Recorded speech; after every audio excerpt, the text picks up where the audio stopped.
I am a bringer of light, even in the night. Moon here. As you saw by the title, I'm going to talk about being the quote, quote, strong one. Now, note trigger warning, I'm going to talk about some pretty traumatic things that happened to me. So just be aware. Also, to the people listening to this who are related to me, I am going to talk about the car accident. So if you don't really want to hear about it, please either skip this one or, just listen with some discretion, okay?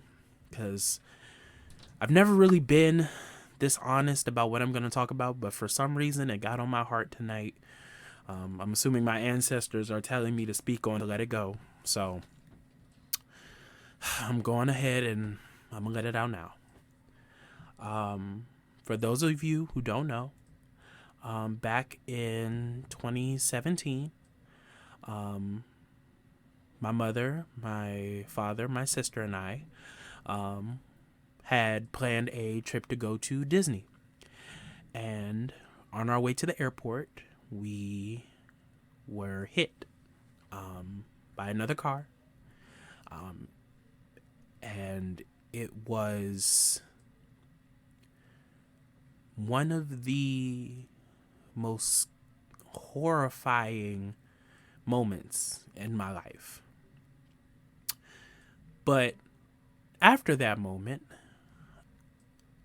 I guess I subconsciously decided that I was going to be the quote, quote, strong one. I was going to be the one to keep everyone together because I was the man. And as the man, I had to buckle down and take on the responsibilities that it meant to be a man.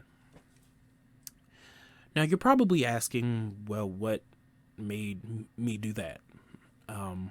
So my father actually ended up getting paralyzed from the waist down from the accident. And my mother had a really bad head injury and my sister's legs were all messed up. So basically everyone was hurt except for me. I got out pretty much unscathed. The most I had was like a torn muscle in my back, but other than that, I was fine. And to be honest, I held so much guilt about that. I felt so bad, and I was like, well, why me? Why was I the one who got out unscathed? Like, why couldn't it be my sister or my mother or oh my, like, it was just such a debilitating sense of guilt. And I think what really made it worse was I got out the car and I knew that no one could get out. And I'll remember this moment forever until the day I leave this earth, because the amount of I'll never forget that sinking feeling that I had. I reached over, I got out the car and walked to my mother's side because she couldn't get out. And I pulled her door handle to open the door. And the door handle broke off in my hand. To this day, I have never felt that hopeless before in my entire life. I have never felt sense of dread and it's like you know the scenes in cartoons where like all the color like flushes out of someone when they get scared. It felt like that. It was almost like an out of body experience. It's like I was watching myself holding the handle, but like from the side. And I think in that moment, it kind of clicked. And I was like, I think I might have overcompensated for that moment by deciding, like, I'm going to be the strong one and I'm going to be the one who holds everything together, right? You know, I took on all these responsibilities. My dad couldn't take care of the dog anymore, so I took care of the dog. And when my sister came home from the hospital, I helped my aunt deal with her, and I was just doing all these things. And all the while, in my mind, I was screaming because it was the craziest thing. Because though I was in the car, I was physically in the accident, because I didn't have any injuries, it felt like I wasn't. It felt like I wasn't there, like I had just watched it as a bystander. It kind of, if I had to explain it, it's like they were in the car accident and I watched it on the news. And I just kind of had to deal with that feeling, because how selfish of me would it be to be like, hey, what about me? When I had family members who were actually injured and in the hospital and getting surgeries and doing all these things. And my mom, she's just, I don't even know how she is. And I'm just trying to keep it together. While inside of me, I'm like, well, damn, what about me? Am I not there? Is it because I wasn't injured? Is it because I didn't get hurt? I now know that that's like kind of selfish, but to be honest, like, that's how I felt. I felt so unseen in that moment. Even though I was like, I was there, like I need help too. But it just wasn't physically, it was mentally, and it just felt so overlooked. And what really used to bother me was when they would talk about how strong everyone was. Oh, your mother, she's so strong. Your sister, she's so strong. And then it was always, oh, you strong too. Like, it was an afterthought. You know, it was like, oh, don't forget about Will. Or, you know, it wasn't, it felt like it didn't matter that I was there, or that I was doing all these things to try and keep everything together. It didn't matter, because everything else was swirling around me. It's like I was standing in the middle of a tornado. And I just kind of had to suck it up and deal with it. And even in my moments where I did cry out, it went on deaf ears, which I used to really be angry about. But, you know, through my journey, I just kind of had to realize, like, everybody was hurting. No one was really in the space to give anyone what they needed at the time. So I can't really blame them. But if there's a time to be honest about how I felt, I'm going to be honest now. I felt underappreciated. I felt like nobody cared that I was there and that I was doing all this stuff and that I was dealing with a dog I was allergic to, and I was waking up every 2 hours to help my sister. Like, I felt like nobody cared. And I wanted to do it. It's not like I was doing it so they could notice. It wasn't that. I did that because it was the right thing to do. But am I wrong for wanting someone to see me hurt? To see that I was hurting, even though it wasn't physical, it was mental. My head was I was in probably the darkest place I've ever been. And it's crazy because even before the accident, I was in kind of a weird space in life. I had kind of taken on this thought of, well, if I pretend to be happy for long enough, I'll just be happy, right? However, the truth of the matter is when you pretend to be happy, you don't just become happy. You just forget that you're pretending. And so that's what happened. I went to high school. I was having a good time, even though mentally I was like not a person. And in a second, everything changed. In a moment, my whole life got completely upended because I was very childish at 16. I was real childish. I was a child. I didn't have a care in the world, not a responsibility, nothing. And nothing mattered. And then, literally in a span of like 15 seconds, I became a man. And my childhood was ripped out from up under me. And that's kind of when my mood just dwindled back. And I kind of got back into it because I had, this wasn't the first time my mood had kind of shifted because I had a really bad run when I was like 12 and 13. And then from like 14 to 16, I was good. And then after the accident, I started having these spells where I would lash out every once in a while because honestly, I was exhausted.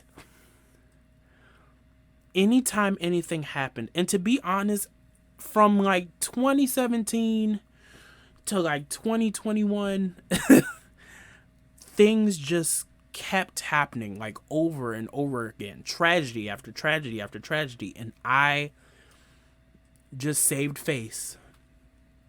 And I gave hugs, and I embraced others, and I held hands, and I gave words of encouragement.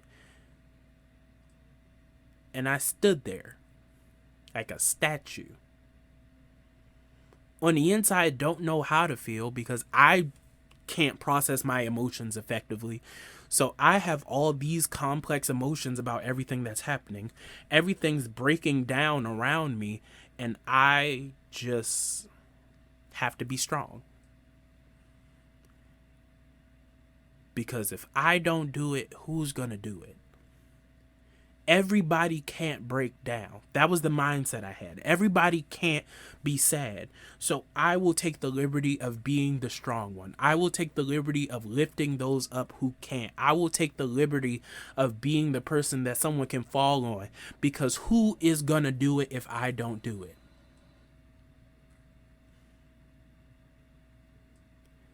I did that with the car accident. I did that with my grandmother's death. I did that with my dad's death, my other grandmother's death. I literally just bit the bullet.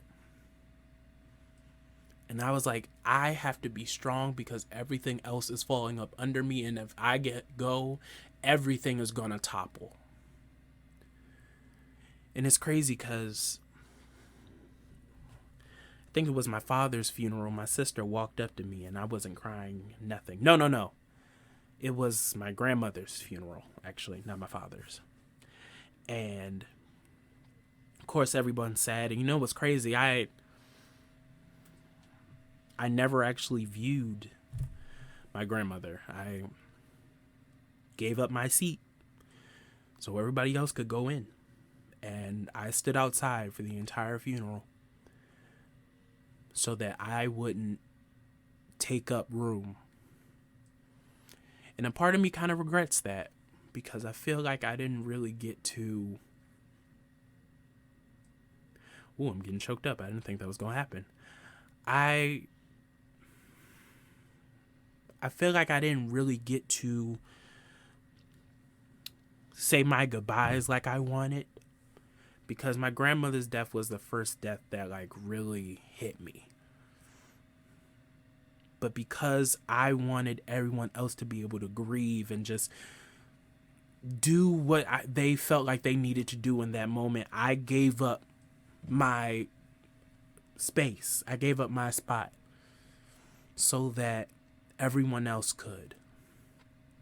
And I hugged those that needed hugs, and I held hands. Like I said, I was everyone's rock. And I remember one of my, she's not really my cousin, Shawnice. The people listening, they know who she is. She walked up to me and she's like, how do you do it? She's like, how do you go through these things and you don't break down, you don't cry, you don't do anything? And at the time I told her, I don't know. Somebody got to be okay.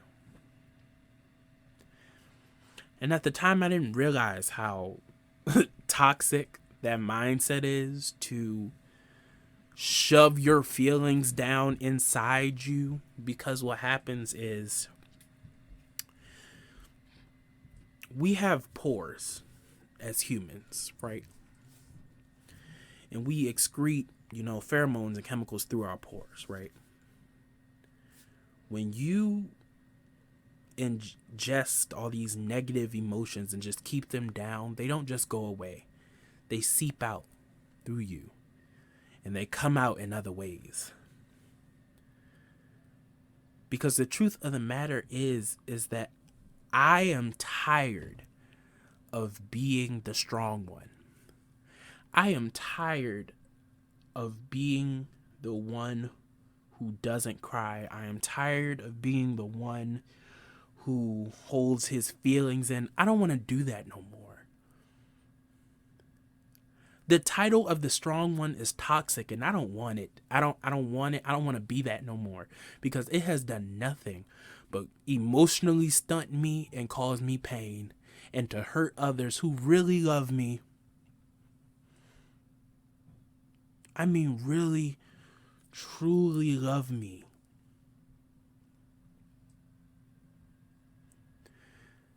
So I'm letting that title go. I'm not putting that energy onto me anymore. I am giving myself the freedom to cry and scream and kick and punch if that's how I feel in the moment. I am giving myself permission to break down if that's what I need to do. I am giving myself permission to let go of the responsibilities that were put on me through means that were outside of my control. I am letting them go. This guilt I feel, I'm letting it go. I'm letting all of that shit go.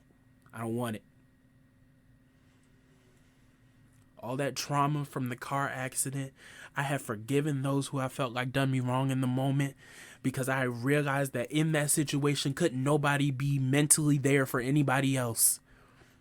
It was a survival of the fittest moment, and in my realization of that, I forgive y'all. I'm not mad at none of y'all. I promise. But in turn for forgiving y'all, I'm going to forgive myself, and I'm letting those responsibilities go.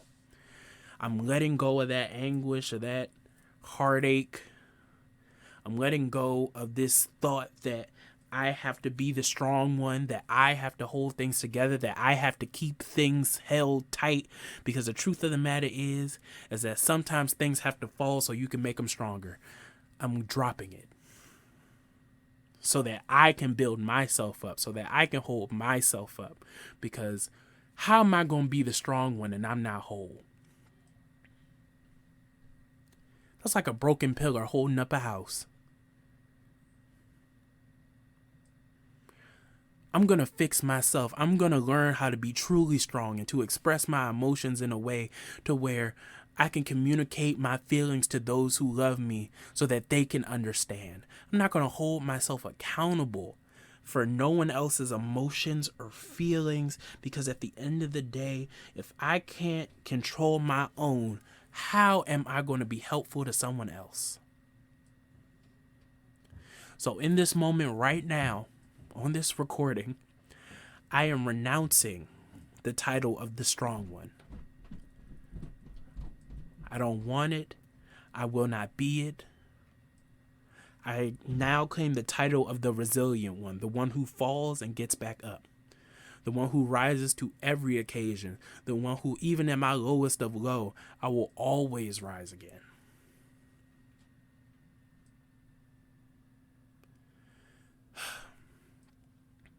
But that's all I have for you today. I know this one was kind of a tough one. It was a little more serious. I'm literally like sweating, but that's how I feel, and this is the way for me to express it. And to the people who love me, I love y'all too. I know y'all have never heard me be this honest about this. I hope that this gives y'all some clarity on how I felt in those moments, and that it brings y'all peace, because it's brought me peace. But thank you all for listening, and ashe, everyone.